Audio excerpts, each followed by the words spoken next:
This is Jason Herbert, and yesterday, April 17th, 2025, we had yet another mass shooting event on a college campus. I'm talking about the one in Tallahassee, a place that I hold dear to my heart. I lived there for a couple of years. I attended Florida State for a short time and really loved that place. And my heart is continually broken when I see these mass shootings, but more to the point, gun violence in and of itself. The conversation we're going to have today, you're going to hear us talking about not only mass shootings, but about homicide, about suicide, about people being hurt by gun violence. And the question is, what do we do? Why does this always seem to happen? And when is it going to happen again? And why are we so resigned to this?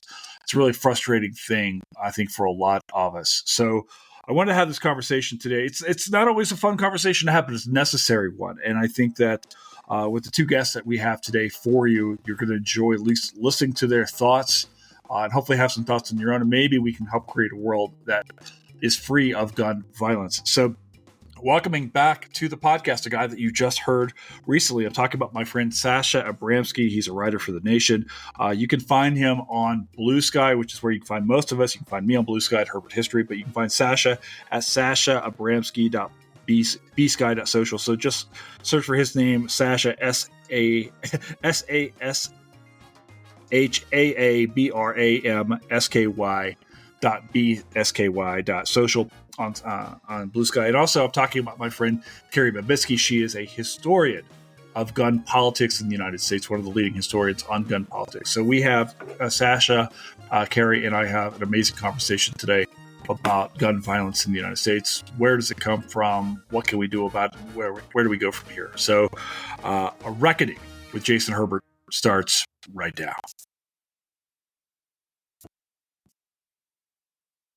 All right, let's just do this tonight. So, all right, Sasha, you and I were talking, and when you did the pod the other day, it's like, hey, let's have you back on. And then the whole world unfolded over the last 24 hours again, but I guess maybe it's always kind of feeling like it's unfolding with everything that we're seeing in the news. So welcome back to the pod. Appreciate being on again. You have a standing invite, my friend. And Cari, this is your very first time being on the pod, so welcome to. Thank you. It's taken me way too long to get you on, so my apologies. I'm glad we finally got together to have a conversation. We will have many conversations, hopefully over more happy topics than this. We can talk about how bad the food is in Colorado. Sasha, you're about to find this out for yourself, but that's just my own kvetching out here. So the land of the chain restaurant. It's something. I'm going to make some great pasta tonight, and then Tuesday I'm making some Cuban food. It'll be fine. I'll survive. All right, before we can jump in here, let's introduce you guys to our audience here. Sasha, people will remember you hopefully from like 2 pods ago, but you want to introduce yourself real quick? Sure, I'll give the short version since you're right. People will remember me from a couple of days ago. Sasha Abramsky, I'm The Nation magazine's Western States correspondent. I write for lots of different places here in the US. I write for places in England and various other countries, and I teach writing at UC Davis. Other than that, I come on podcasts and do primal therapy screams with the audience about the horrors of the moment. So that's the short version of who I am. I'm here for a primal version of screaming. We do have to remember to scream into the void and not into the abyss. I hear that there is something different about the two. Not quite sure what that is, but we can figure that out later. I'm a historian. My name's Cari Babitzke. I'm a historian of gun politics. And that's, I think that's why I'm here having a chat with you two tonight. That is correct. Also, I was like, let me grab my friends, like people that it's like people I know say yes. Okay, I should probably preface this by saying I've been wanting to have a conversation about guns in America for the longest time, just a really kind of free-form conversation. And at times, I've been in my own Substack thinking I wanted to write this piece on Red Dawn and guns in America, thinking, okay, I'll just release this. And I started thinking about this when there was the shooting in Nashville a couple years ago. And I could say, well, I need to write this up. And then sadly, I had this epiphany, which is, well, you don't have to worry about when to release this because the next mass shooting is always around the corner here in the United States. And that's really, let's just break the seal, fucking tragic. So dialed you guys up yesterday as a result of what we saw happen in Tallahassee at Florida State University with the shooter there. At last check, I'm seeing 2 dead and 6 injured at Florida State. I lived in Tallahassee. I went to Florida State. I have friends who still live in Tally, friends on the faculty there. I was in a meeting and my phone started blowing up immediately. Let's just start here. Sasha, when you saw the news, like, what was your first response with what was happening yesterday?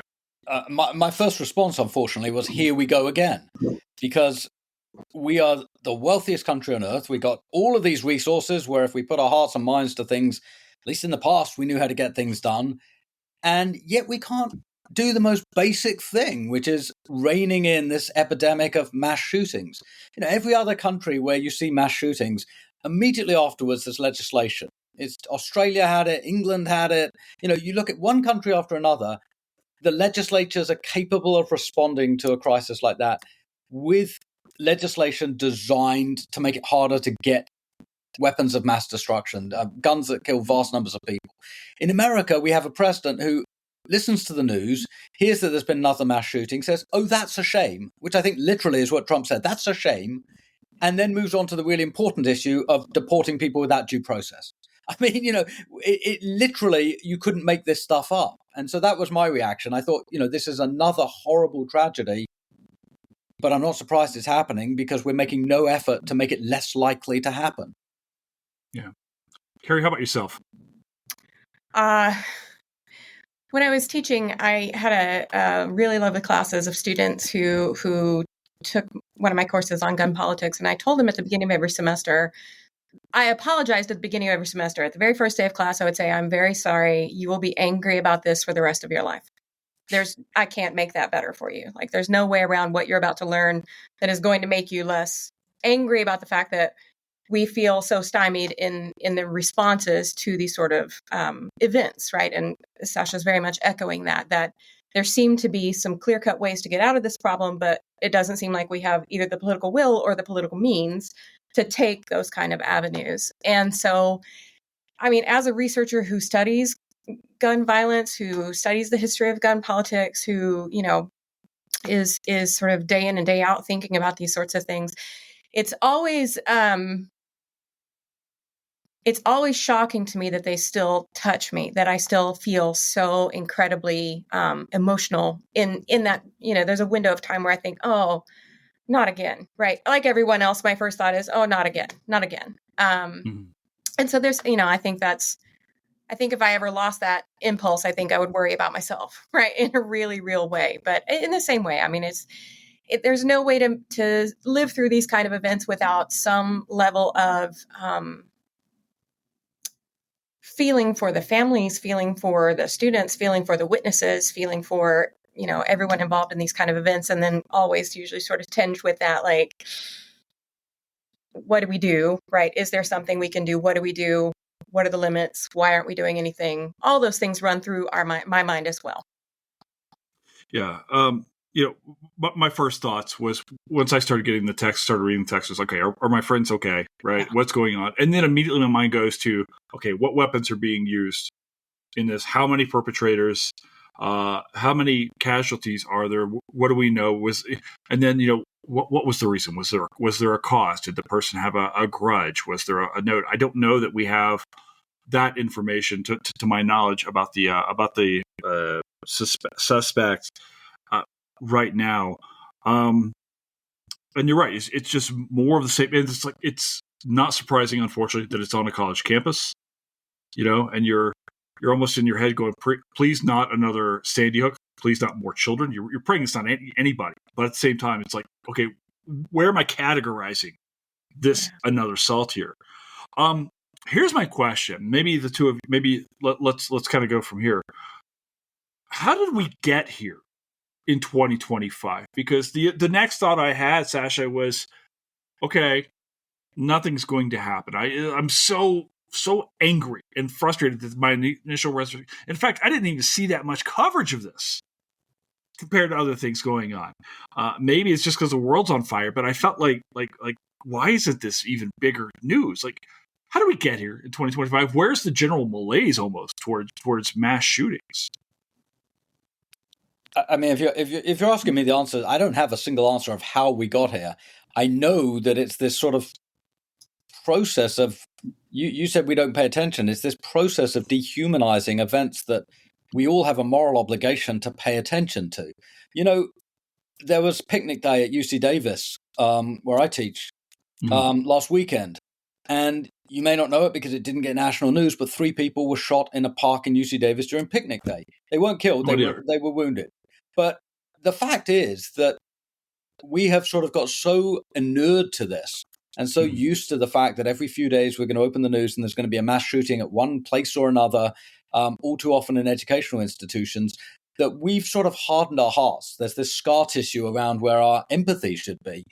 But I think, when you're asking specifically about 2025, I don't see how you separate out what's going on with mass shootings with the general coarsening of what's going on in society. We don't pay attention to mass shootings in 2025 in the same way as a huge number of Americans aren't paying any attention at all to the fact that people are being snatched off the streets by ununiformed individuals who may or may not be officially attached to ICE or to Homeland Security, and then dumped in these maximum security detention centers, and then every so often shipped out to CICOT in El Salvador.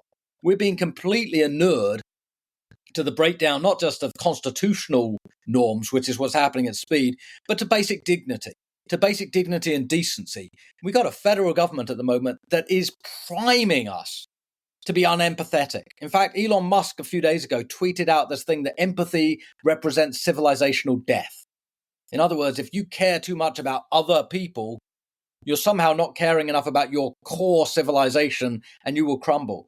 Well, not to mince words about it, but that is quintessential fascist ideology. That empathy equals death. Well, if you can't empathize with immigrants being taken off the street, or you can't empathize with transgender people being demonized, or you can't empathize with government workers who are being fired and humiliated and turned into de facto criminals, if you can't empathize with any of those, it's probably not surprising that people aren't paying too much attention to the fact that mass shootings are going on a fairly regular basis on our streets. Cari? Well, I think there's a functional side to this as well when we talk about what is going to hold someone's attention. We think about our media landscape and the way that we consume information these days. It feels like a lot of times, I think we're all trying to drink from a fire hose right now, which just, how in the world does one focus one's attention on anything at this point, other than everything at this point? It is. And, that's a political strategy, but I also think there's a media strategy in terms of, trying to find out what it is that happens to be the thing that's going to grab the most attention right now. And sadly, the shootings of any variety really just feel like blips on the radar screen. It's just a ping, and then we move to the next thing. And it is that literal, there's just so much information coming at us that I think that it's hard to stay focused on in your lane, even if you say like, this is the only thing that I do, this is the thing that I'm interested in, this is the thing that I'm going to focus my energy toward. There's still so many bids for your attention that I think it just becomes impossible to kind of maintain momentum on the thing that you're working on. I think we're all feeling that right now as well, not even just personally, professionally, in every sort of way. I don't know anyone who isn't walking around at the moment just looking like deers in headlights. Yeah, I did some quick research as I was prepping up for this today. So some basic ideas. We're talking about a mass shooting event here, right? Apparently, this is the 81st mass shooting of 2025, the 18th shooting on a college campus in 2025. And that's just mass shootings. We're not even talking about single, gun violence in and of itself, whether it's homicide or suicides or things like that. I've got some numbers that were pretty staggering. In 2022, we had 48,204 dead from gun violence, 27,032 gun suicides, 19,651 homicides. These numbers are staggering to me. So here's the big question I have here, because these that we can spend all night talking about. Why here? in the United States versus anywhere else? Sasha, you mentioned early on Port Arthur, other spaces where legislation has taken place. Why have we been so hesitant to do so? Why can't the United States get its shit together versus, say, some of these other countries where these things happen, and then there's a response and a radical change in numbers? Can I punt that one to Cari? Because Absolutely. I have my ideas, but Cari's the historian on this. I would say I'm going to try not to get these things all backwards here, because sometimes at this point in the day, it's I'm like, whoa. We have a couple of problems that are really key to the reason why we don't have an event that then precipitates some legislation that fixes the problem. A couple of them are actually very importantly federal structure, right? So we think about the federal government as being the site of gun control. It is and it isn't. So the Constitution reserves policing powers to the states, and so the states are also sites of gun law, not just the federal government. So we're talking about 51, and then you've got the territories, sites of action for solving the problem of gun access. It's not just the federal government can't just walk in and say, that's it, we're done, that's the end of it, right? Because it doesn't have that kind of power. It doesn't wield that kind of power to regulate firearms. It does so through kind of a broad reading of the Commerce Clause in the most basic way that we think about it.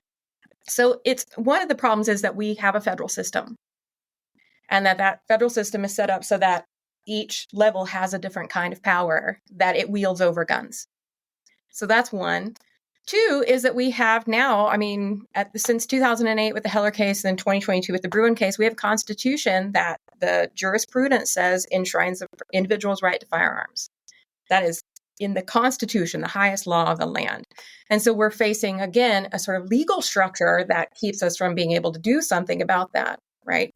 Three, we have a commerce problem. We straight up have a commerce problem. In this country, we have we don't have great numbers because we're not allowed to track those numbers. We have upwards of 400 million guns in circulation or in private hands in this country, right?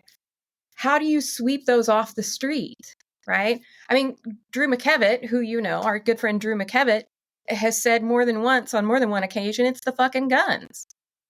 It's the number that we have and the fact that we have such relatively easy access to them, right? For a lot of reasons, for, self-defense reasons, for productive reasons. Let's say you want to hunt and shoot, right? You're out there picking off a deer for the fam. We have a historical association with guns that is very deep, very long lasting. We have a mythology around what it means to be a gun owner. And then we have legal structures that make it very difficult to do the kind of thing that Australia has done, to make that kind of move where you just say, that's it, not doing it, right? So there's, some pretty big structural problems, and then also some cultural, some mythology about who we are as Americans and what that means to be armed.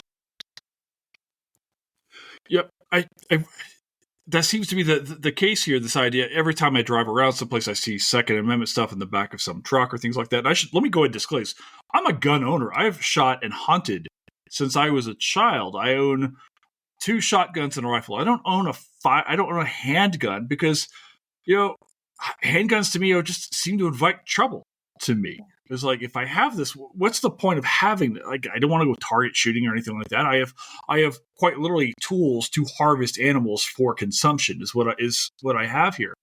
But I think, Cari, you're talking about these intertwining connections between like manhood, personality, and like Americanness with guns in this mythology. Mm-hmm. Sasha, that doesn't really exist in the UK.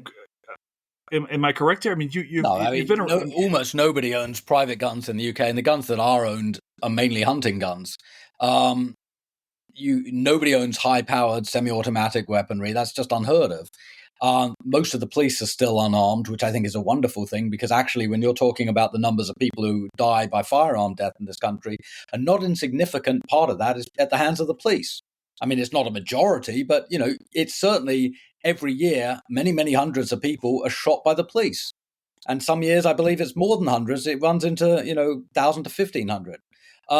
So there is a different approach to guns and different relationship to guns, not just in England, but in most other countries. I mean, there are a few countries. Serbia's fairly heavily armed, Pakistan's fairly heavily armed, Afghanistan is fairly heavily armed, but there aren't very many countries that have anywhere near the level of personal gun ownership that America has. And then you see it with the cause and effect that if you go through Western Europe, you go to Australia, you go to Canada, you go to New Zealand, Korea, Japan, and so on, first world peer nations, they have far, far lower homicide rates and suicide rates by guns, and in total far lower homicide rates. But, there is this mythology around guns in this country, and there's a Supreme Court which has given ever more expansive interpretations of the Second Amendment over the last couple of decades. So, I mean, you can go back to a point, you can find that there is a Supreme Court, if you go back far enough in time, which is willing to contemplate certain limits on gun ownership. But now we have a Supreme Court which is, literally unwilling to consider any limits on gun ownership. So, there is clearly the constitutional problem. On the other hand, if you are thinking of what the Trump administration's priorities are at this point, look at what the Trump administration has decided really is a sort of a constitutional amendment we don't particularly need. First Amendment, well, clearly we've sort of got to a point where the government doesn't respect that. The Eighth Amendment, prohibition against cruel and unusual punishment, well, deporting people to CCOP by any measure violates the Eighth Amendment. The 14th Amendment, birthright citizenship, first day in office, Trump tried to overturn that by executive order. That's now a Supreme Court case. Whatever the amendment is that says you can only be president twice, again, from day one in office, Trump has said, I'm going to seek a third term in office. So it's not as if this administration is sort of bending over backwards to respect constitutional niceties, except when it comes to the Second Amendment. And when it comes to the Second Amendment, the merest talk of gun control or of treating gun violence as a public health crisis leads to censure and worse, internet trolling, threats, and so on and so forth. One of the most absurd things about the administration is it claims to be making America healthy again. That's his public health mantra for Robert Kennedy. One of the first things it did was to close the office that researches gun violence and prevention of gun violence. Well, how on earth does that in any way, shape, or form benefit anybody? I mean, I don't care what your position is on the Second Amendment. How does shutting down an office that studies and provides resources on gun violence and gun violence prevention, how does shutting that down contribute to making the world a better place? So, it seems to me that this is a political question at least as much as a legal question. Politically, the Trump administration and, many other administrations have decided there isn't much hay to be made out of gun control, and there's an awful lot of risk and downside. And I think that's where we are, that, there's a political coalition in power at the moment, which has a core part of its constituency. Their single biggest issue is guns. And that's what they will vote on. And if necessary, that's what they will fight on. And that's where we are at the moment, a country that values the Second Amendment way more than it does the First Amendment or all the other amendments that are under threat. I would say that inside of that core constituency, you'd find people who will say they value the Second Amendment because it protects those other amendments, right? Which we can certainly split hairs about that all day long, right? But it is, I mean, you're not wrong, Sasha, that that gun rights or support for gun rights, however you want to, as writ large as you wish, it is very central to the GOP's sort of project and has been for decades. It's not like that's particularly new. The other thing that gun rights does is the kind of political, I guess, well, I would say political economy, but we know that's not the right term, but the sort of political cover that it offers is that you can talk about American citizens, armed citizens, as the epitome of the nation, right? The nation's pride. I mean, it is the 250th anniversary of Paul Revere's Midnight Ride. Today, right? That's today. Tomorrow is Patriots Day, Lexington and Concord Day, first shot, the shot heard around the world, whatever you want to call it, right? So we sort of celebrate that myth in this sort of very political way, while also let's think about, we're going to say we own guns for, to protect our family, for self-protection and for family protection.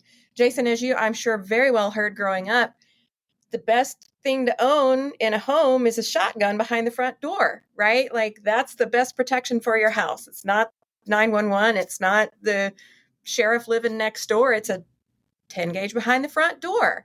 And so, that also draws in voters who think about, let's say, patriarchy, right? These patriarchal structures or the importance of, the headship of God and then the headship of the father inside the house. And it's his job to protect all of the people inside his home. So it's got a lot of cross-cutting salience as a political identity, I suppose you want to call it that, or just a sort of formation for politics, because it draws in a lot of other voters we know are inside of that Republican coalition in a way that is both expansive, but also at the same time very, very focused, very intent. They're also vocal. I mean, gun rights supporters are extremely vocal. They're reliable voters. They'll turn out. They will absolutely show up at the polls. They can be a really important, voting bloc in some places where you need something like that.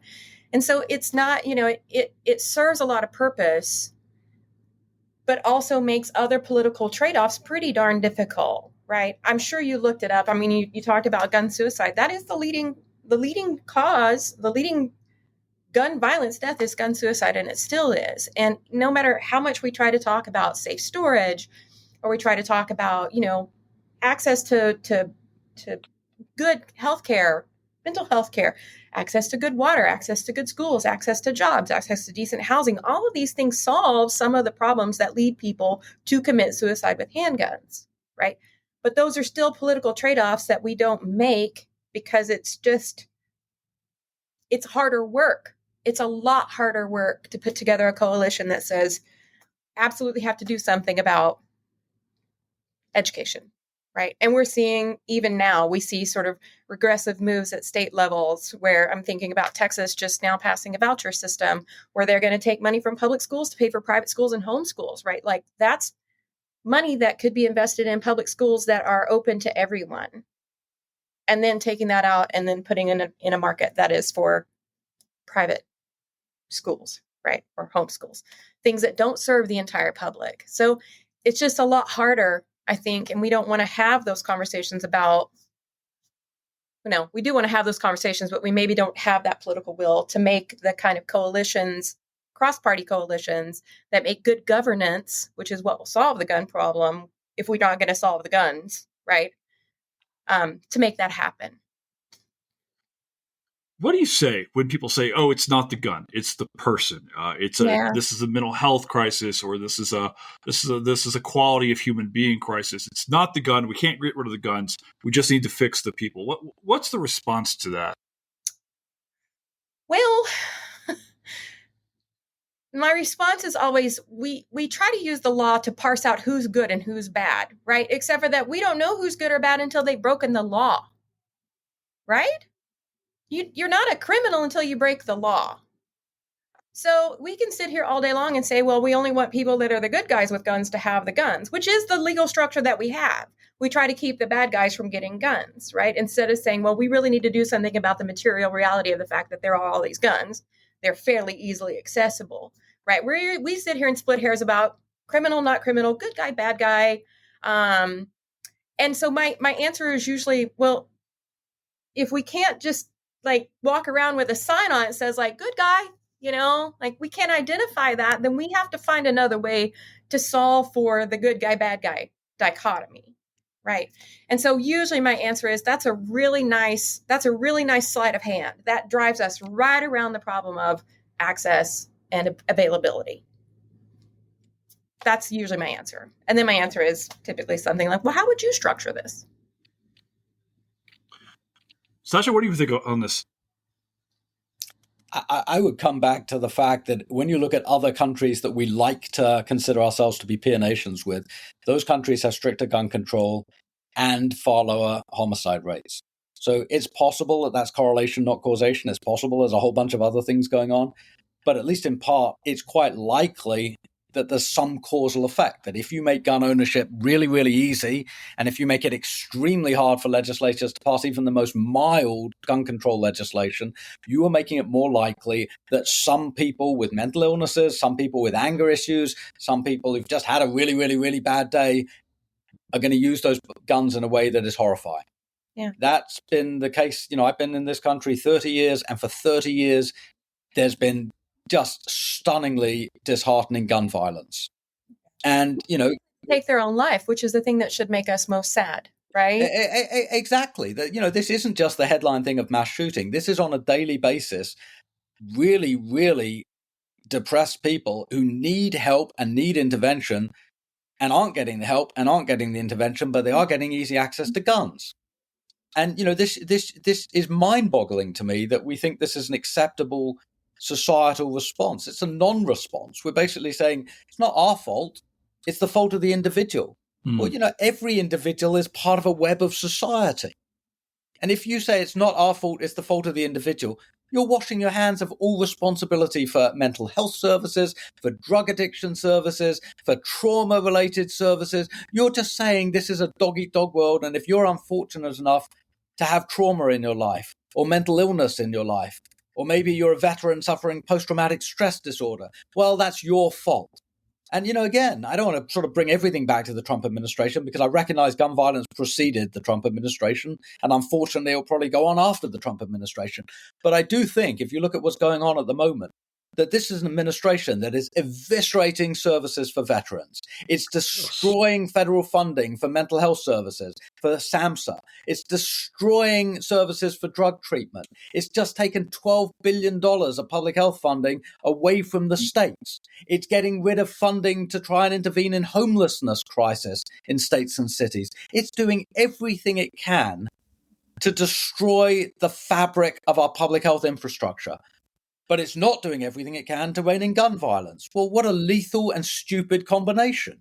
We're basically saying we're going to do nothing to help millions of people who are at risk and everything to make it easier for them to either harm themselves or harm other people. It's an extraordinary policy position to be in a modern country. Yeah, and I think that, Sasha, when you say this, and Cari as well, it's okay, if you say, okay, it's not the guns, it's the people, right? The thing I keep coming back, no, it's the access to the, if you want to say it's not the guns don't fire themselves, hey, you're absolutely right. I have 3 guns in here and they've never gone off on their own, right? Because I keep them locked up in a safe and the ammunition in a completely different room. You're absolutely right. They don't. But what happens is it's the access to the guns, right? And we've got to figure out a way. And look, you're absolutely right. The vast majority of gun-owning Americans don't go off and shoot other people or themselves. That's admission. But the numbers are still staggering. And it's so easy. Anytown America, and Sasha, I know that you've worked in small-town America, and I want to come back to the book here in a second. You can go and see Gun Show Sunday at the fairgrounds. And the ease in which you can procure a firearm in this country is mind-blowing to me. And I'm a guy who enjoys firearms, right? I enjoy going to these things, and I look at it going, wait a second, it's way too easy to get a hold of these things. I want to come to this idea of cognitive dissonance or these ideas because we can put the numbers all day long, say, look at what happened in Port Arthur. Look at Australia. Maybe the most similar country in ideology to the United States in a lot of ways, in its histories. And yet people will say, absolutely not. We can't do that here. Sasha, in the book, when in Chaos Comes Calling, and on the pod, we talked about presenting people with evidence, and when it came to things like race, I'm not a racist, and we continue to phrase their arguments in racial terms. How do we get around this cognitive distance? How do you present this information to people who are saying, no, we can't change. This is the way things are. Because the facts don't seem to be working. What's the argument here? I don't actually know, because one would think that you could say whether you're left-wing, whether you're right-wing, whether you're conservative, whether you're liberal, nobody wants kids to be shot in schools. I mean, that should just be a bare minimum for a civilized country that, it's really unacceptable that we wake up every morning and we think, God, is this going to be the day there's another catastrophe where, a dozen kids are shot? And yet that's where we are. And we have political figures who respond to it by saying basically, thoughts and prayers. That's become the sort of cliche, hasn't it? That, a disaster happens and we say thoughts and prayers. Well, thoughts and prayers do nothing. I mean, absolutely nothing. At the end of the day, you want policy action. You asked me, how do we break through this?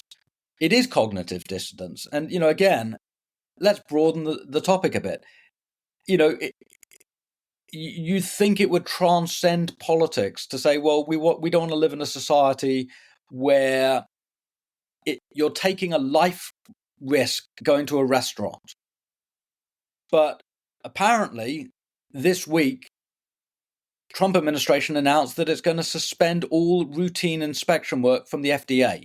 So we're going to be the only modern country that has no centralized food safety system anymore. We're going to throw it back to the states. Well, the states may or may not do a decent job, but are you going to feel safer in a restaurant a year from now when there's no federal food inspection and meat packing?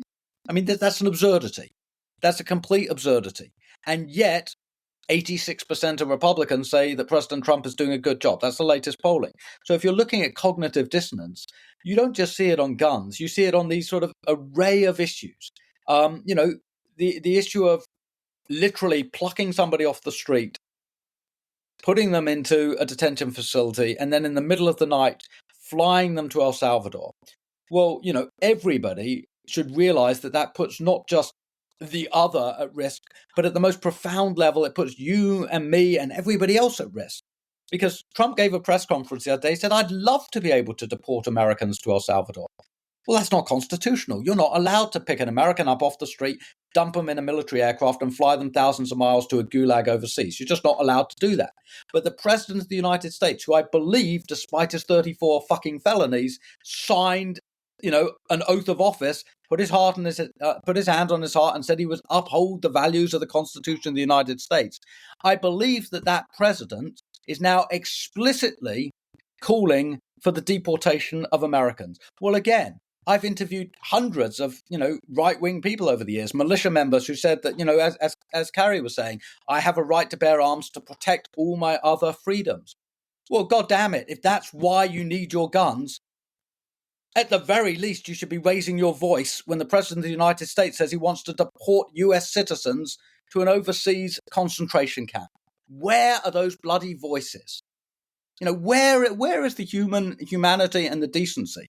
And so I think, it is cognitive dissonance because in any reasonable world, people across the political spectrum, left wing, right wing, and every other wing, would be on the streets raising holy hell about the fact that we have now entered a period of utter lawlessness at the federal level.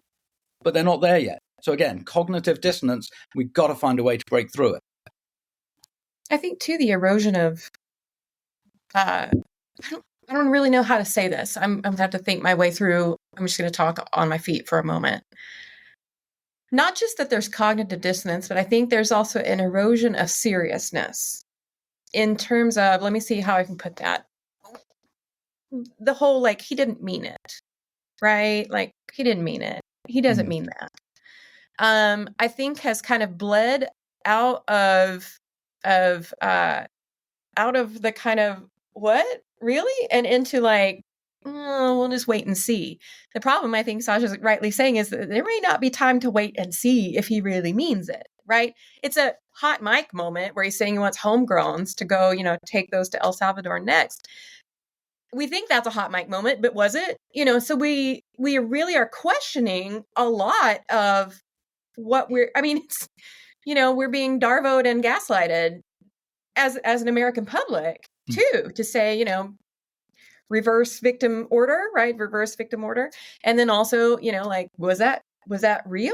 Was that not real? And it's, you ask questions about Greenland, you ask questions about Canada, you ask questions about just damn near everything that's happened in the last 12 weeks. It's hard to know, right? It becomes really hard to know how far it is a matter of cognitive dissonance. Is it that, which just, again, is it that we're getting so much that we're just like, what is actually real here? It becomes a real problem. I saw Jamel Bouie talking recently about, he is on a one-man mission to bring back lying, to identify things as lies.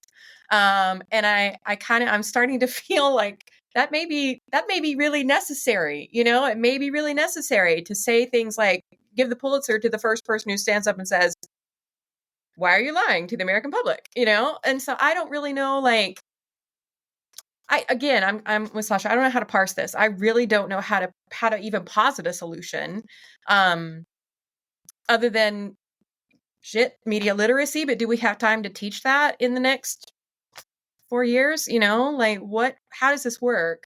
How do we break through? How do we get any kind of message that hits a level that is like this, none of this is okay, writ large, not just in small pockets of people saying, this is not okay. This is not okay. I agree. This is not okay. This is not okay. While people around us are like, what are you talking about? I didn't see that. Haven't heard that. He was just joking. That he was just joking thing. I think you're so right about that, because look at the track record of these people, and they do the most outrageous things, and then they say, oh, he didn't really mean this. Look, the richest man on the world, who presumably got at least some of his money not through rampant corruption but through brains. I'll give Elon Musk that. He's not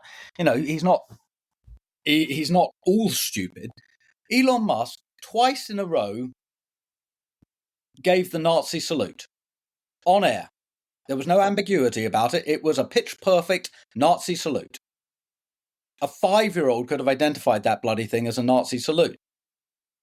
And then the gaslighting starts and people start saying, well, he didn't really mean it. It was just a nervous twitch and he's always been a bit awkward socially. Well, you know what? Fuck it. I know an awful lot of people who are awkward socially. I know an awful lot of people with nervous tics. I know I had nervous tics when I was a kid. I know an awful lot of people who, when they're in a public setting, they maybe don't behave at their best. I don't know a single person who, when they're in a public setting, does the Zeke Heil, not once, but twice. Yeah. And yet we're being asked to say, oh, he didn't mean it. He isn't really a Nazi. Well, you know what? If it quacks like a duck, it's a fucking duck. And there is no ambiguity here. Elon Musk gave the Nazi salute. Just like there is no ambiguity that when Donald Trump was sitting with Bukele, surrounded by his gold baubles in the White House the other day, and said, yes, I would love to deport homegrown criminals to El Salvador, there was no ambiguity about the fact that he was proposing something both shockingly unconstitutional and also utterly fascist. No ambiguity about that at all. But again, we're gaslit and we're told he doesn't really mean it. He's not really going to deport people. He's not really looking for an excuse to bring out the US military domestically and so on. All the evidence suggests he is. His own mouth, that thing that sort of runs off ad nauseum, that suggests that he is. So at what point are we going to turn around and say, well, actually, again, as I said, if it quacks like a duck, it's probably a goddamn duck. And that's where we are. Just how do you convince the people who are still supporting Donald Trump that actually he's proposing some really, really dangerous things, not just for the other people, but for you, me, and everybody else in this country? I want to give you guys a radical departure from this idea for a second. This is a thing I've been thinking about for a little while, because I don't know, and I frankly doubt that I can reach the people who are like this, the people in my hometown of in Western Kentucky and things like that, people who will not cede any level of firearms legislation, background checks, anything like that. And here's the thought that I've had, and I'd like to get your thoughts on this, and it's going to sound radical, especially given the point of our conversation today, which is this. If we can't win this firearm discussion, if we can't convince people that we have to do something about this, is this costing us the ability to do other things? And here's my point, right? The vast majority of people who own firearms are hunters, fishers, outdoorsmen, anglers, people like that, right? Who are immensely tied up in questions over public lands debates. Where do they get to practice their firearms? Where do they get to shoot? Well, they hunt elk, deer, turkey, whatever. It's turkey season here in Colorado right now on public lands. Well, what happens when those public lands are sold out from underneath them and they no longer have those spaces? And those are people who we desperately need to help make these fights. So my question is this. Are arguments about gun laws and gun legislation keeping us from recruiting people that we would be able to record, who would fall along similar lines in other debates? This is the question I'm afraid to ask. Is this debate costing us in other areas? Oh, that's a really hard question to answer for me, I think, because the short answer is, well, yeah, in some ways it is, because I think that um, both sides of this debate are pretty firmly entrenched and have been for some time. But I think also a lot of us sort of standing in the middle, I count myself included, standing in the middle thinking about like, there are legitimate uses, there are also illegitimate uses, and there's a lot of ground. There's a whole lot of ground in the middle here. And I think that because of the way that we have framed the debate, what you said a word that I'm gonna at you about, I'm gonna wag my finger at you about. You said winning. There's no winning or losing, right? That's part of the problem. We live inside of this structure where we talk all day long about winning or losing, enemies or friends, right? Opponents, disagreements, compromise is actually not a dirty word, but we sure treat it like it is when we get into politics, right? I mean, let's say that we were going to go out to dinner tonight and we were going to choose between Applebee's or Texas Roadhouse, right? Like one of us is going to have to give a little bit. It's not necessarily winning or losing. We may have a big conversation about, I don't really want a steak. I'm not really interested in a apple fritter. Let's just scrap it and let's go down and have Taco Bell. That's a compromise, right? We come to a middle ground somewhere else. And of course, that is just the most basic, right? I don't even like Taco Bell. Just gonna say that out loud. That's no like one likes Taco Bell. We just all eat it. it's edible, right? It's fuel. It's fuel. But we could say that there's just so much middle ground here that we're not having a conversation in the middle of, right? And the question of what happens when we lose our public lands, well, I don't really know that we, as Americans inside of this system, we're not real great at future thought. Like, I don't know if you've looked around, but we don't make a lot of plans for the future, right? We live inside of a structure that is most often deeply reactionary. We're responding to the next crisis. And these sort of long-term goals that we may espouse, because we all do, same here, right? I'd love to retire a billionaire, but I'm not going to make it because I also like avocado toast. The long-term goals that we set for ourselves, we don't often build backward from the end, right? We don't keep the end in mind as we're working forward. A lot of times we're just responding to day-and-day crisis. And so I think that it would be nice to think about preserving hunting land for geese and grouse and deer and, all the things. But it's really hard to convince someone who's thinking about whether or not the electricity is going to be on next week to make that kind of future action possible, right? Same thing with, we can think the most existential pressing moment right now is probably climate change, right? We live in an era of intense climate instability. You and I both know y'all had snow in Denver today, right? And so it's, we can think about like how we're seeing it happen, but it's almost like you have to have that slow rolling thing get into a snowball before, oh God, we have to respond to it now. The proper time to respond to this was 30 years ago, right? And we're living in that world that 30 years ago didn't make because those are hard trade-offs to make. That future trade-off is really freaking hard to keep your eye on. It's hard to keep your eye on the ball that long. And so when we think about, let's say, trading off public lands to cut down the forest, right? We're going to just go out and drill, baby, drill, and all the things. How do you tell someone we need to worry about that 20 years from now when they're like, I'm 50. 20 years from now, I hope I'm in the dirt. Yeah, but I think with the hunters and fishermen and hikers and people like that I know, they are actively concerned about this. However, there is a priority that goes, I'm going to align myself with, say, gun advocacy or gun rights, that means that I am voting down the line on the Republican ticket. And I wonder if that debate is removed, tabled, decided, that we could now have, that part of the voting bloc who, as you both said, vote very strongly. If now that opens up to other debates, clean water, clean air, lands, so forth. That's a good question. I think it's also important, though, to remember that gun ownership isn't just right wing. right? It's not just the Republican Party that owns guns. In fact, during the pandemic, we saw a really substantial uptake in new gun owners that were, minorities and left leaning, right?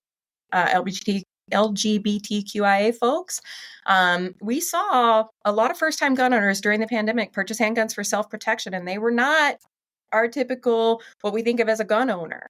So it is not just confined to that. I think what we're saying, or what we're talking around here, is that on the conservative side of the equation, or on the Republican side of the equation, gun ownership is wrapped up in a lot of other political choices, right? That make it hard then to have those conversations about good stewardship, land use, all those other kind of things that we want to talk about as things that we lose if we continue down this path toward sort of regressive policies that take from the public and concentrate them into private industry, private hands.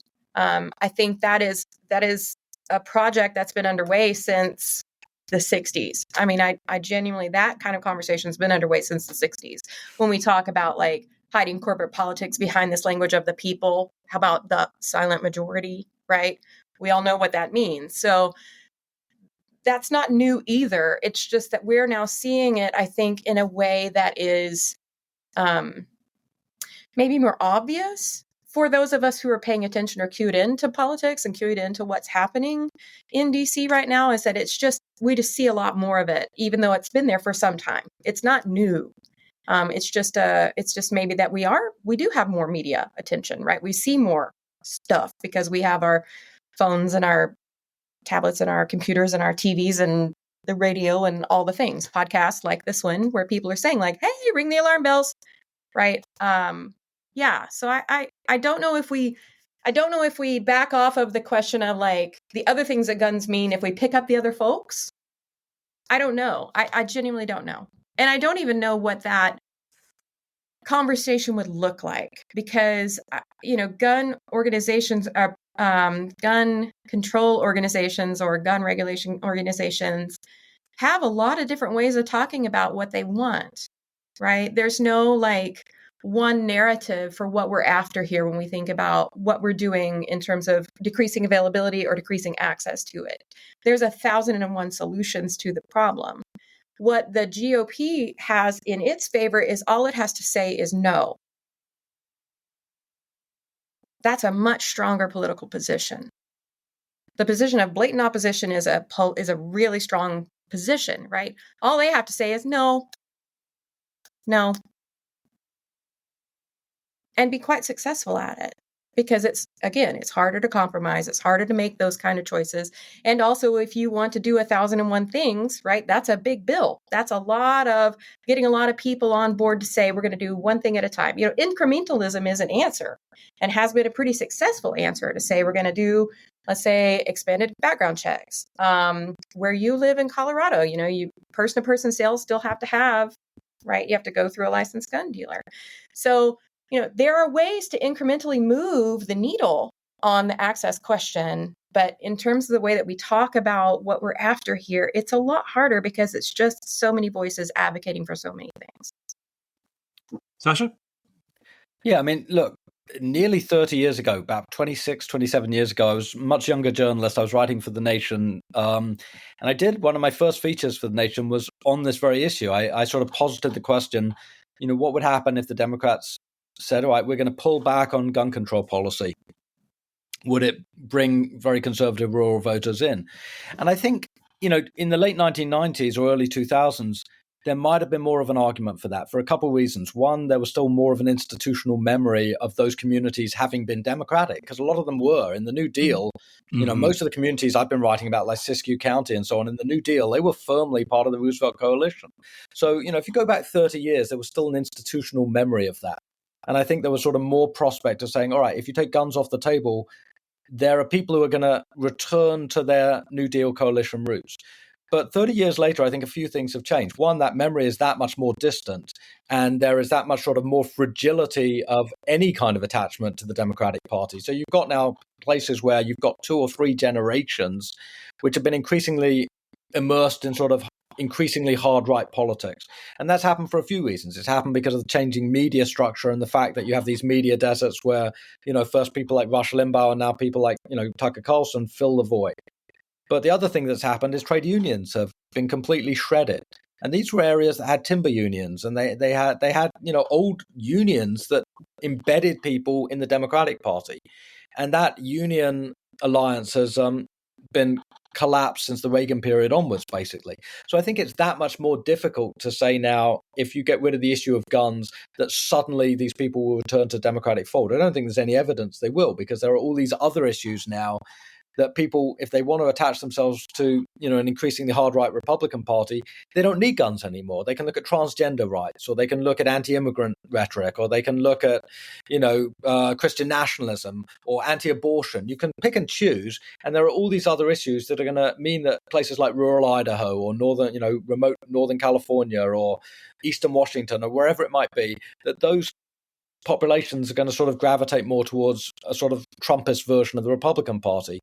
But then the other thing, as Cari said, is the population of gun owners is way more diverse now than it was 30 years ago. So you've got a lot of gun owners who aren't part of the MAGA movement. And they've already decided that they're going to separate out support for the Second Amendment or whatever interpretation of the Second Amendment they have from all these other issues. They've already decided they can support both the Second Amendment and a much more progressive economic policy, for example, or caring about climate change or caring about the environment or whatever it might be. So I think, those guys are already there. I think if you at this point sort of say, all right, we're going to sort of back burner the whole issue of gun control, there probably isn't much political payoff for the Democrats in doing that. And there's an awful lot of political downside, which is they're sacrificing what should be a really basic moral issue for them, that we should care about the fact that we're a society bedeviled by mass shootings and by homicides to do with guns and suicides to do with guns. And if they sacrifice that moral issue, I don't think there's much political capital to be gained from it, but I do think that they just end up looking more and more opportunistic. Yeah. I also think, too, we've got our side of action a little bit upside down. I think that we often like to talk about how the federal government should be the one, like, this is our side of action. We should be working on the federal level to get some sort of national moratorium on whatever it is that we want a moratorium on, right? We really love to talk about that. And I think that fundamentally